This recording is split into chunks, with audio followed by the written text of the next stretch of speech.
I started my career in Goose Creek in 1960 when Dr. Paul Hodge, principal of Cedar Bayou Junior High, called me to come in for a job interview. After the interview, he offered me a job of teaching 7th grade and 8th grade science, coaching 8th grade football and 7th grade basketball. I taught at Cedar Bayou for a total of 10 years. Near the end of my tenure at Cedar Bayou, Sterling High School was opened, and the 9th grade moved from junior high into high schools, and 6th grade moved into the junior school. As a result of this, I lost my coaching job, so I took a job driving a school bus before and after school to supplement my teaching salary.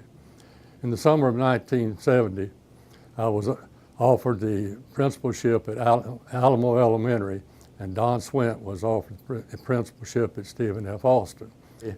Don decided he wasn't ready to leave the classroom, so he turned down the job, and after 2 days as being principal at Alamo, I was appointed as principal at Stephen F. Austin. In those days, there were no assistant principals in the elementary schools, so you went straight from the classroom to principal of a school.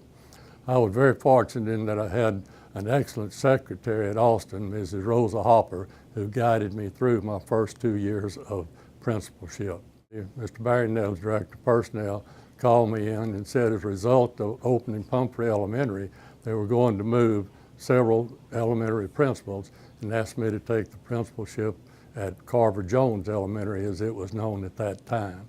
I accepted and moved to Carver Jones in 1972 and stayed there for 7 years until Mr. Nettles called me in again and asked me to take the principalship at Travis Elementary, where Mr. Leon Ligler was retiring. I agreed and was the principal at Travis Elementary for 13 years. During the time I was at Travis Elementary, assistant principals were appointed to the elementary schools, and this was a big help. In the spring of 1992, the school board offered an incentive of 1 year's salary to be paid out over 4 or 5 years for any educator who had 20 or more years would take the incentive and leave the district. After talking with Lynette and talking with the teacher retirement system, I took the incentive and retired on June the 30th of 1992. This did not end my association with Goose Creek, however.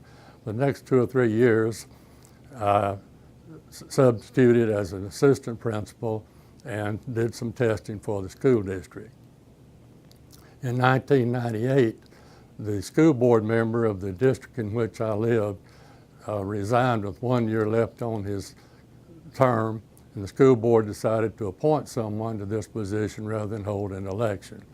I was appointed to the school board and ran 2 more times and served a total of 7 years on the school board. You might say that I ran the gauntlet with the Goose Creek school system as teacher, administrator, and school board member, and enjoyed every position.